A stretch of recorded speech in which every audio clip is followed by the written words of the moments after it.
Before we get into the episode, a quick reminder that this podcast is for informational and entertainment purposes only, and nothing should be construed as investment or legal advice. Now for a word from Onramp. Onramp is a Bitcoin asset management platform built on multi-institution custody. Leveraging our partnerships with industry veterans BitGo and CoinCover, Onramp's multi-institution custody is a segregated vault, requiring 2 of 3 institutions at any point in time to sign once a client's unique permissions have been met. Our industry-leading best-in-class approach to custody helps individuals and institutions secure new and existing Bitcoin positions. All keys are held in deep cold storage and kept 100% offline, managed with institutional-grade security best practices. The custody solution eliminates single points of failure and reduces counterparty risks, ensuring maximum security and peace of mind. Onramp's suite of products includes our custody offering, a spot Bitcoin fund, private wealth services and inheritance planning, and managed wealth for advisors. Whether you're new to Bitcoin or a veteran in the space, we would love to connect with you to understand your needs and how we can serve you. Please visit our website at onrampbitcoin.com, where you can schedule a consultation and connect directly with our team. What you're telling me is that music is about to stop, and we're going to be left holding the biggest bag of odorous excrement ever assembled in the history of capitalism. 1974, 1987, 92, 97, 2000, and whatever we want to call this. It's all just the same thing over and over. We can't help ourselves. I say when we sell. Hey, I say when we sell. Well, we're live now. We've got 37 minutes. ETF launch day. We're joined by Alex Thorn from Galaxy Digital. Alex, sorry for being late. Having some technical difficulties with this Macintosh computer. Are they called Macintoshes? I think originally they were. They're just called Macs now. The nomenclature is Mac. Yep. Alex is a scarce asset. He's been busy this morning. This is your second or third recording. I've been doing football, and I got to head over to PubKey in a little bit to do another one. So, God, I love PubKey. It looked fun last night. Were you there last night? I was there briefly, yeah, but we were celebrating a little bit, right around market close. So it was an early night for me. We'll say that. Yeah. If you haven't been to PubKey in New York City and you're listening, you got to get there. Make the pilgrimage. It's worth it. Yeah, big fan. So this summer, how are we feeling today? I'm feeling great. I think these things are moving. I'm seeing pretty big volume in the scheme of things here. I mean, Grayscale with the highest volume, but I think we know most of which direction that's probably going. But a lot of success out of the gate. It looks like seeing tight spreads. The last number I said was 1.7 billion in volume in the first hour. So we're 2 hours in now. Have to imagine higher than that. I got to update my Bloomberg worksheet here. I'm looking at share count, so I'd have to do some quick tabulation. But I think we're probably over 2 now. Well, it's been a long run, Alex. I feel like out of the group here, you've been around closest to the hoop when it comes to financial services. Fun fact, me and Alex connected years ago. So it's a long game in this space. I think 2018 or 19, I was at the block selling into Fidelity when he was there on the enterprise stuff, and curious on like what's going on, with your former colleagues at Fidelity right now at Galaxy. Like, what's the sentiment? People excited? What's going on? Yeah, I think people are very excited. Obviously, it's been a long time in the making. I think I'm seeing Fidelity's doing quite well as well. Keep in mind, they have their own giant distribution platform, right? I mean, they have 30 plus million brokerage accounts. They're the largest 401k provider in the United States. So they have and of course they're self-custodying their Bitcoin, right? Because they have Fidelity Digital Assets, their own regulated spot Bitcoin custodian. So I think they're quite excited. I know we're very excited. I mean, Galaxy and Invesco filed in 21 and were rejected along with everyone else. So it's been a long time in the making here. I think, from when you think about the sort of the Bitcoin brokerage and expertise smashing into the traditional finance, there's a couple that stand out. Fidelity's obviously one. Invesco's the second largest issuer that has a Bitcoin ETF, right? They're the fourth largest ETF issuer in the world. And of course, Galaxy has been a Bitcoin company for a long time, and I hope it remains one. So, and then I would say ARK and 21 shares, right, is another combo of sort of crypto native and traditional. But I think it matters a lot. I mean, there's some real, it's tricky to do this actually. And, Galaxy is in a pretty unique position. We actually already operate these in 2 other countries. So, whereas I think only 21 shares is the only other firm that actually has experience running a crypto native ETP. So, look, we're excited. I think we can finally move on. We're not moving on, but we can move on from the endless months of discussion of, tea leave reading on the ETF announcement and such. So I think people are just excited to get down into the actual race among the issuers. It's going to be interesting what happens to Bitcoin itself, right? I mean, I think you're going to see significant changes in the Bitcoin brokerage space, right? People buying and selling spot Bitcoin. I'll obviously personally always buy Bitcoin. I use River personally, but there's plenty of good places to buy Bitcoin, and I'll be storing it on myself. And I have a powerful multi-sig setup. I don't want to shill too hard or give too many details on, but there's good reason to own the ETFs also. And I think you'll start to see, multi-custodial models emerge. I'm hoping that the SEC will eventually allow shareholders to take physical delivery of the underlying. Obviously, that's a huge, limiting factor if you're bullish Bitcoin. With the vehicles today, it'll be a problem too for 401k providers that decide to offer Bitcoin exposure, because if you're long-term right on this thesis, you don't want to get to the end of the road. I'm 37. If I'm going to retire at 67, I want to put Bitcoin in my 401k and then take it out at 67. I don't want dollars. If we're right, you're going to want the Bitcoin, So more to come on these products. I think they will evolve further. But for now, I think it's just, it's going to be good for Bitcoin spot markets as well. It will create significantly more liquidity, I think, over time. So it's going to be interesting. You're going to have a fracture. We already have one between investors and Bitcoin network users, but that gulf is going to widen. Yeah, it's going to be exciting to see the custody landscape evolve. I think it's 3 right now for the ETFs between Fidelity, BitGo with one, and then Coinbase with the rest, and to see how Gemini's in there as well. Oh, okay. Yeah. Mm-hmm. Yeah. And to your point there about like the physical delivery, I think on that issue, I think it's just going to be forced at some point. Yeah. Especially 30 years down the line. It's going to be, I'm not taking dollars. Yeah, right. I don't demand. If you're right about Bitcoin becoming like global money, you don't want to end up with selling into, a hyper inflating fiat currency. That doesn't make any sense. It's ridiculous. No. And I guess, we just had a discussion with Larry Lepard and David Foley about this. We could rehash it today, especially since this episode is going to go out immediately. Like, do you view this as a pivotal inflection point in Bitcoin's history? Yeah, I absolutely do. This is Bitcoin on every screen, in every account, right? I think this is a pivotal moment. Bitcoin's had many pivotal moments, right? Certainly nation state adopting it was a pivotal moment. We don't have to name them all. Hal receiving the first transactions, probably the second, after the Genesis was blocked. There's been many milestones. I think in terms of global adoption, this is a major one, truly. And honestly, I don't think Bitcoin or traditional finance will ever be the same after this. How do we reconcile 15 years to the date from Hal running Bitcoin? The ETF gets approved.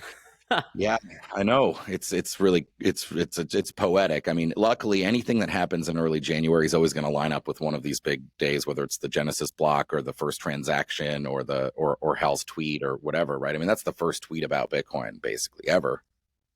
And I think it's very poetic. Hal, it also goes back. I cannot help but keep reading Hal's post on Bitcoin banks, right? Now he's talking about something a little different than certainly ETFs. I saw somebody say that liquid was what Hal was talking about. That's also not true. If you read the post, he's really talking about literal banks in a free banking era issuing their own paper that's backed by Bitcoin. But the question remains, right? What is the place for institutions in something that is inherently a peer-to-peer network? And that the answer to that continues to evolve. And I'm of the view that if Bitcoin is wildly successful, it needs to be and will be available everywhere, right? It'll be in every fintech app. It'll be at every bank account. It'll be in every brokerage account. It'll be in your self-custody. It'll be everywhere, right? In hot wallets, cold wallets, banks, like. And so I don't know what that means long term for Bitcoin, the network. It's going to mean something. I think it only becomes more pivotal that Bitcoin stays secure and developers stay supported. And I don't know, it's going to impact Bitcoin culture. And so it's going to be, which is always evolving. We'll just have to wait and see. But I can't help but, again, I encourage everybody to go into Bitcoin Talk or find someone to send you a screenshot of Hal's famous Bitcoin Banks post, which he wrote very early in the history of Bitcoin. And we're making progress. December 2010. I believe it was December 30th, 2010, right before the new year. He wrote that post. Right on his mind. I love it. And it's extremely prescient, whether it's liquid, Xiaomi Mints, or banks. I think it is materializing. And it was crazy how prescient Hal was less than 2 years into the protocol launching, recognizing that this network, specifically at the protocol level, would have scaling limitations, and you would have to have this proliferation of layers above it and a more private banking enterprise on top of it, leveraging Bitcoin as a reserve asset. And that one hit a little different. Sorry, I was going to say what Alex is referring to. I don't know, Logan, if it's up, but or if you have it, but it hit a little different because I've read it a few times. But when it got posted the other day, because what we're describing, whether it's Xiaomi Mints, Fedi Mints would be that liquid. What we're doing at Onramp, it's all effectively the same thing. It's multi-sig, controlling Bitcoin. You have transparency and knowing where the Bitcoin sits. So you always have that auditability. And at the end of the day, to the main point, which we talk about a lot, is this free banking idea of that it's reputation based and you can take delivery of the asset to keep everybody honest. Just hasn't naturally hasn't happened, and that's kind of where gold kind of fell off. And so, it's going to be interesting to see where the next decade plays out, especially as people get educated, and that's what they demand from like their custodial relationship. Yeah, absolutely. I actually, it's crazy. I'm on Bitcoin Talk right now on Hal's account, and he actually talked about banks a lot. It's amazing. I put it in there, Logan. Oh, wow, I got the date exactly right from memory. That feels good. That's nice. Yeah. Actually, there's a very good reason for Bitcoin-backed banks to exist, issuing their own digital cash currency redeemable for Bitcoins. Bitcoin itself cannot scale to have every single financial transaction in the world to be broadcast to everyone and included in the blockchain. There needs to be a secondary level of payment systems, which is lighter weight and more efficient. Likewise, the time needed for Bitcoin transactions to finalize will be impractical for medium to large value purchases. I won't read the rest, but that's the first paragraph. Yeah. This goes back to it's a settlement layer. Bitcoin created a digital settlement layer, and that solves the very foundation of finance. But you need to have all of your usable interfaces built on top of that settlement layer. And so Hal was, in my opinion, just recognizing reality that finite block space, 10-minute block times, you need some solution above that. And Lightning solves a large part of that, but having a free banking sort of model where companies are competing to be your home for your Bitcoin financial life, of course makes sense. It's just the rediscovery of free market capitalism in banking after several centuries of it becoming increasingly less free market. Yeah, I think as individuals that have looked at Bitcoin for a while, it's generally thought we're going to recreate the wheel. And if you look more and more, we're just repurposing it. We're looking at the existing market structure, and we realize that there were certain flaws or holes in the mechanics. And so I think it starts to look a lot more like the existing world with just checks and balances, which is effectively existed for a reason. There just need to be a better unit to measure it all by. Well, not even a better unit. It's just you change the incentives where there's no lender of last resort. So the banks are forced via economic incentives to actually run a good business and not fractionally reserve to an extent that their users can't get their money at the end of the day.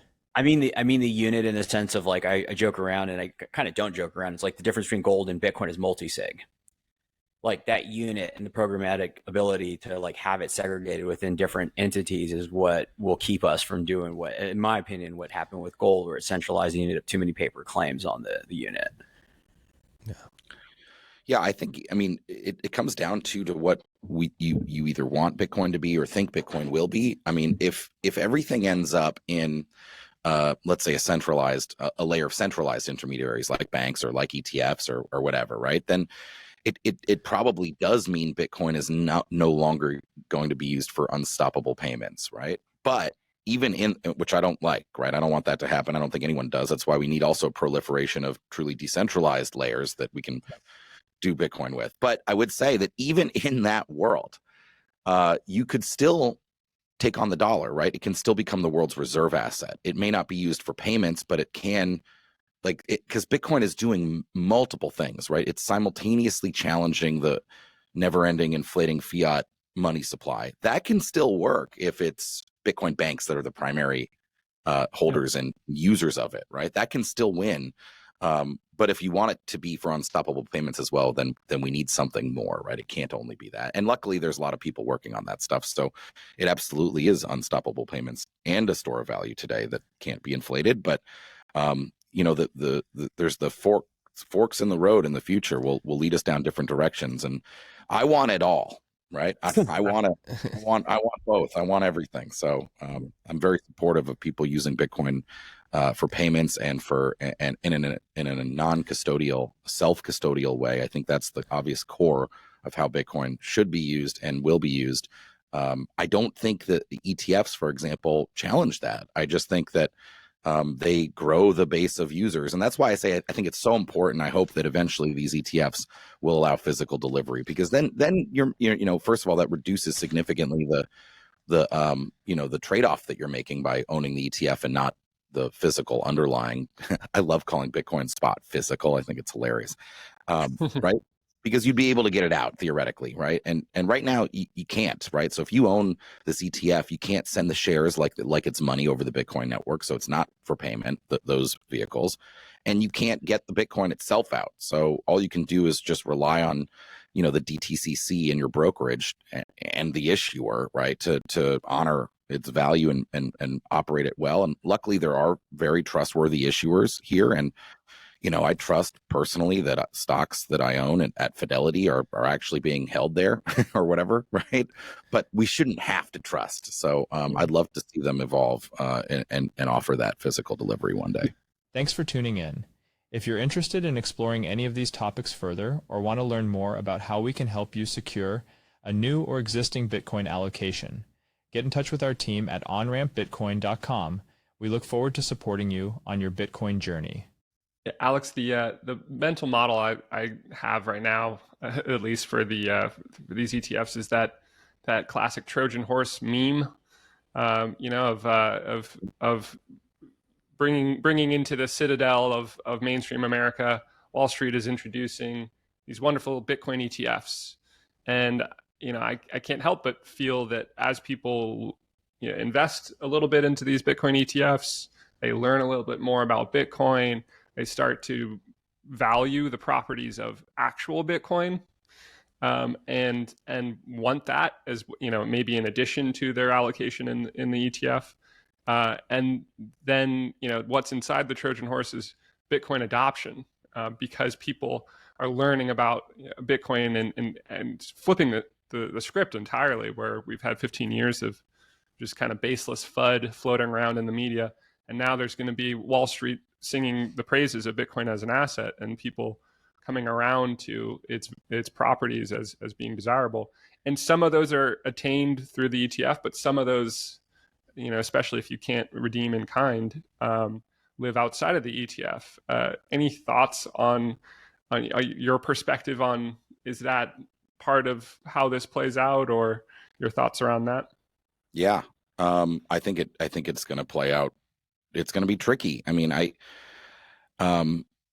really just want to see the ETFs be. I want to see the education materials that everyone's going to be putting out on this. I mean, we've got a bunch together. You can go somewhere, I forget, on Invesco's website. I'm in some fancy videos explaining how Bitcoin works. I hope that it leads to real Bitcoin usage and not just ownership. I can't see how it would decline it. So I think we'll see marginal increased understanding in Bitcoin broadly. And I think that can only help. And I agree. I mean, the Trojan horse meme is perfect here. It's, come buy this asset, but actually it's, learn about Bitcoin, spread the Bitcoin story, right? We've now deputized the world's largest asset managers to tell that story. Yep.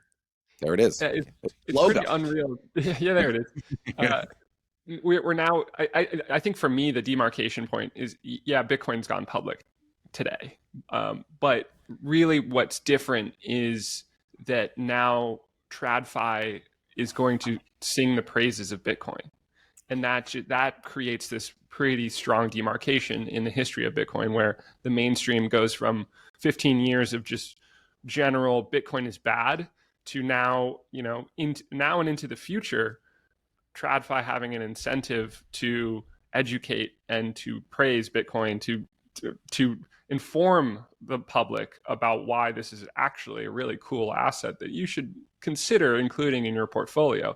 And I think that's the true demarcation here. The fact that these things are trading now is great, but the psychology is going to be night and day from the last 15 years to the future. Yeah, I totally agree. I think that's where this goes. And I think, look, it's getting easier to buy real Bitcoin also, right? I mean, I mentioned that I use River personally, but I mean, you can buy Bitcoin on Fidelity.com as well, right? And you will be able to get it everywhere soon. I'll be shocked if you eventually can't just buy spot everywhere. I don't think the ETF, it might slow down some brokerage that's on the cusp of deciding. But again, don't tell me that if you have one of the world's most popular, best performing assets and it's natively digital, that every digital platform is not going to eventually offer it. So I think also you're going to learn, people are going to learn how to use it that don't already know. There will be at least some net new marginal Bitcoin user base growth from the ETF ownership. And we already know, I mean, guys, we were all around and nobody, only the tourists that would buy the ETF anyway left. We net stacked Bitcoiners through all the bear markets. That's exactly right. I think it's just a different segment where we have precedent for this with very different segment, but Cash App and just making it easy for somebody to buy. But some people just left their Bitcoin there. Maybe they bought a small allocation, but there's a lot of people that bought the Bitcoin, took it off into self-custody, and then also looked at larger allocations post that initial taste to understand what's happening and then where to go, buy in size. But Alex, your point about everybody's going to offer it, that is an interesting, brings an interesting dynamic with the authorized participants in Goldman and JPMC in particular. And is it the SAB 121 rule with the banks not being able to custody? How do you have any inkling into where banks start to play into this? And is it do we think it's going to happen in the next 12 to 24 months, or is that still further out where banks being able to custody the asset to participate? It's tricky. Yeah. SAB 121 requires actually not just banks, I believe public companies to carry Bitcoin on their balance sheets, which is crazy, right? Because a bank take State Street, which is I think the largest custodial bank in the world, right? Or BNY, right? Which is also a large one. The assets that they hold belong to the clients, right? So they don't hold $1 trillion of assets as if they were theirs, right? In a bankruptcy, those are remote, right? They're owned by the clients. They're trusts, right? So, and that's how custody should work for everything, right? You're not giving it over, your life savings, or if you're a company, your foreign currency or whatever, to a bank and saying, yeah, actually, you know what, just promise to give it back. It's legally segregated on the balance sheet and actually, right? So SAB 121 makes it impossible for banks to hold it because let's say you put, okay, maybe if it's $1 million, the bank can put, count that as their own asset. Sure. But if let's say it's 2011 and that 1 million becomes, 10 billion over the next 5 years, they've got to segregate capital out to match that. They're not going to do it. And it's why they don't do it. It's why, even though BNY Mellon has Bitcoin custody, they self-describe their custody assets there as de minimis because they're not really operating yet. I think that's coming under congressional review. I think, with a change of leadership at the SEC and or at the OCC and the banking regulators, you'll see a change there. But capital requirements make it hard for banks today, which is, again, stupid, right? Like, right? Wouldn't you want people to be able to store their Bitcoin in the safest quote unquote place there is? Like, I don't understand the move from a regulatory standpoint. It seems backwards. It's very similar to like not having any regulated products in the US and effectively pushing people into offshore exchanges, which is what happened for so long. It should change. I don't know if it will change within, this year, but, I think we know that banks and others would like it to change. Yeah, when you consider the liquidity profile of Bitcoin, it doesn't make any sense. You can liquidate this immediately if you need to. But with that being said, let's talk about the landscape of these ETFs. Obviously, 11 approved, 11 launched today. I actually caught CNBC. I caught Novo this morning explaining why you guys have done so good historically in Canada and Germany. It's because the way you guys track spot is very, very good. I believe you said something like around 1% slippage in the spot price to the underlying shares of your ETPs historically. So how do you see this playing out with 11 ETFs? Obviously, it's probably going to be a Pareto distribution where a few take a lion's share of the market. How does this play out? How long does it take to play out in your mind? Yeah, I think it's probably, if we fast forward a year, I think you probably have one or two big ones. And then, theoretically, like each one down on the list is half the one above it. So, obviously a real tricky one to think about is Grayscale. They are already very large, right? But you'd imagine with their fee and whatnot that they'll see outflows. I think of it primarily as a Grayscale versus BlackRock, Invesco, and Fidelity game at true scale. Just because, BlackRock's the largest asset manager, but also the largest ETF issuer in the world. Invesco is the fourth largest. And even when you think about Fidelity, Invesco has 10 times the assets under management in ETFs than Fidelity does, right? So Fidelity's like 13 on the list, right? Wisdom Tree and Van Eck are bigger than Fidelity in ETFs. But it's going to be a bit longer of a game. I mean, there are some that, even like when we look today, wherever we end up having closed in this horse race, like I don't think any of the advisor platforms are turned on yet, right? And there are issuers that have significant advantages there, like BlackRock and Invesco, which are deeply connected in the advisor community, right? So I think I've always viewed the ETF as primarily a product for advisors. Obviously, it's for anyone. Any retail can buy the ETFs. But, this is the first asset in history that retail's had access to before institutions, right? We've all been buying Bitcoin already, right? We have plenty of places to buy spot Bitcoin. So I view the net new market for the ETFs primarily being wealth management, and that's a $48 trillion market in the US alone in terms of their AUM. So, and those aren't on today. As far as I know, none of them have turned it on yet. We're talking about, the Morgan Stanleys, the Merrill Lynches, et cetera, where advisors are affiliated with banks and broker dealers. That's a huge pile of assets that should now gain access.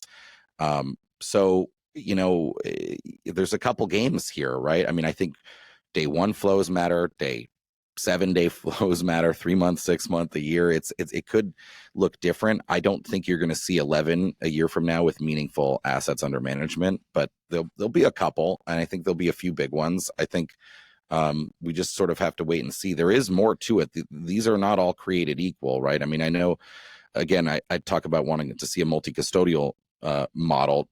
I think it's clear that the issuers primarily decided that Coinbase was the fastest way to approval, probably because they're a public company. I don't know. They're also, I'm willing to bet, are good at Bitcoin custody, right? There's never been at least a publicized like theft or anything from Coinbase custody that I'm aware of.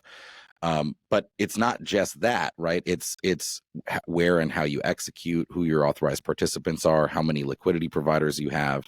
Right. There's a lot more that goes into managing these vehicles than simply buy Bitcoin and store it somewhere. So I think that obviously Invesco has advantages here. We're the only ones, our fund, which it's really their fund, we're a partner of theirs, that doesn't use Coinbase Prime as an execution venue. Right. So because Galaxy is the execution agent, and of course we're one of the biggest Bitcoin trading firms in the world. So there's a variety. Yeah, you got to look at things like liquidity and bid-ask spread and tracking quality, right? But we need some time. I know the horse race has just begun, but we need a couple days and a couple weeks to really start to see how these things are performing and who's doing a good job and who's doing less of a good job. So it's honestly more to come. I know. Making fun of Eric and James at Bloomberg, like they've got so many demands for like real time. Like, they just need to launch like a cable news show and call it like a sports game at this point. That's what people want. It's going to take a little while, I think, for it to play out. Yeah. And another question I have is, do you think the unit bias comes into play in terms of the way the shares are denominated? Because I think BlackRock's just dividing the price by 2,000. Yeah, it's a good question. It looks to me, and I don't have I'm looking at the sort of slate here. Most of them, again, are trading at like the $40 or $50 range. So again, I don't have all the prospectuses up in front of me, but yeah, I see BlackRock is trading at 26.50 right now. So presumably they have smaller units. I don't know, but I don't think it's going to make a huge difference between them. But it does matter, the broader point, which I'm sure you guys have talked about in the past, the unit bias versus Bitcoin, right? It's that old question between like one BTC or a bit or a sat, like how should it be quoted, right? Because, at 47K, that looks like a pretty expensive thing to buy, right? But at, $26, which is BlackRock's is trading at, or, BTCO is trading at $46. Like that seems a lot more reasonable. Yeah. Right? I'll pick up a few Bitcoin for $26 a piece. Sure. Exactly. But that's going to be how people think about it. Yeah, I think it's important. It's a similar reason as to why sometimes you see really valuable equities do a stock split for the same reason. It's also maybe the reason that like Berkshire Hathaway, it hasn't done one, right? And it's such an expensive equity, quote unquote, just from the pure unit price. Maybe they like the sound of that, right? Like, who knows? I don't know, Marty. I think, I think the main things that people care about are liquidity, spreads, fees. That's the main, I think most people know, but look, again, like Fidelity out of the gate here, pretty strong with a lot of volume. Probably, again, they've got a giant platform, right? They can advertise on one of the biggest brokerages platforms in the world for free because they own it. Yeah. It's been a crazy week. The SEC Twitter account getting hacked. Truly wild. Jumping of the gun by the CBOE yesterday morning, and then the eventual capitulation. Everything's a go. And then Gary writing a letter saying he doesn't advise the people invest in this. He's not a fan. Yeah, of it. They're asset neutral, but then he proceeded to shit on Bitcoin. It's strange. It's just been a strange. Strange. Then you had Hester Pierce counter signaling him on the SEC website as well. It's been Bitcoin drives people crazy. Yeah, they couldn't even I guess it was a pretty unique situation with 11 issuers, a new asset class, quote unquote, right? Like, okay, all right, it was different. I'll give them that. But yeah, it drives people crazy. It drove the process crazy. And they had to be sued in order to even do it, which is also crazy. Like, they shouldn't have had to be rebuked by the DC Circuit Court of Appeals to the extent they were, which was a significant rebuttal from that court. That shouldn't have had to happen, right? None of this shouldn't have had to be this way. You shouldn't have to have had the chair of the SEC voting to approve a bunch of products and simultaneously disparaging their underlying collateral. Like, it's just bizarre. That shouldn't have to be that way. But while having taught a class about it at MIT just a few years ago. Exactly. What? Well, it does beg the question: what's going on behind the scenes? I saw a meme this morning of Gary Gensler talking to Elizabeth Warren. She's like, "What happened, Gary?" He's like, "I don't know. There's nothing I could do. We had to launch it." Yeah, I'm not going to describe it, but there was a Beeple. One of it, he does a big thing every day. He had a good one yesterday. It's worth checking out. And then all the naysayers. You had Better Markets come out with a letter. They've been writing suggestion letters to the SEC. Don't approve this. Don't approve this. Now they're like, oh, you guys are enabling crime. obviously we have the Alex DeVeers of the world who've been opining against Bitcoin mining energy use for the better part of the last half decade. We've got Greenpeace, a lot of detractors out there that are going to have to eat crow in the months and years ahead. It doesn't seem, it is strange to me that people that have defined their public personas as being opposed to Bitcoin. There's that guy, the Stephen Deal. He's the worst. I don't know. He blocked me a long time ago because I asked, I genuinely was like, are you okay, dude? Because this is on something he said. It's just, again, like, to imagine defining your life by being opposed to something, especially something that, like, it doesn't care about you. Bitcoin never replies to your tweet, I don't know who you're, like, it's just a strange thing, these people who are so professionally anti-Bitcoin. I don't understand why. We hear some things, they try to come up with reasons. The Bitcoin usage of electricity is one, or its use in illicit finance, but these are small. Even if you believe they're real, they're tiny. Right? Like they have to find some real world externality that Bitcoin is causing, because otherwise they just look crazy. Why don't let people just use what they want? It's not impacting you in any way. Right. And of course we know that its use in illicit finance is paled in comparison by the dollars. We know that and even take the thing with Hamas, those, first of all, that was all Tether on Tron primarily that was seized by Israel, but it was seized. It was tracked and found, right? like that's because it's not good for crime. It's the blockchain is forever. We won't do the whole energy usage thing, but Bitcoin is supportive, not negative to the environment, in my opinion. Yeah. Agreed. And invariably with all those detractors, it turns out that they are salty because they had an opportunity to buy it in 2011 when they reported on it then, and they didn't. And now they've been forced to watch all these shitty internet people get rich while they didn't. We used to call that the Nathaniel Popper syndrome. Like, they couldn't buy it. There was an article the other day it was a guy, Snarks, is that his name? And somebody found tweets from him in 2013 having bought and sold Bitcoin. Yeah. Like, I get it. Like, it's just, you gotta, guys, let's just, I don't know, focus on positivity in your life. Unless it's don't tweet against. Unless it's Jim Cramer. Like, continue to hate it. It's cool. Just all over. He's been up. He's been for it. He's been against it. He was like, he defined the flip flop on this asset, Jim Cramer. But I like the folks at CNBC, particularly Joe Kiernan. But I think we all like Joe. Yeah, nobody is more scoring than the individual who bought Bitcoin early and sold. Yeah, it's a bad syndrome. Alex, I know you've got something to do here in a minute. Thank you for joining us for an emergency rip of the last trade. Big day. Thank you for doing what you do. I know it's been a very long couple years for you and your team at Galaxy. Congrats on you guys getting this across the line, and it'll be fun to watch how this plays out over the next year. Yeah, really appreciate it. Thanks for having me, Marty, Croesus, Michael. Thanks so much. Love the show. Thanks for having me. Awesome. Right. Thanks, Alex. Also, if you guys listen to this, go check out Galaxy Brains, especially if you're into good rap. Alex opens every show with a good rap. Good one this morning. Go listen to this one. We have JFK talking about going to the moon on the intro rap. It's pretty good. Go to the moon in this decade.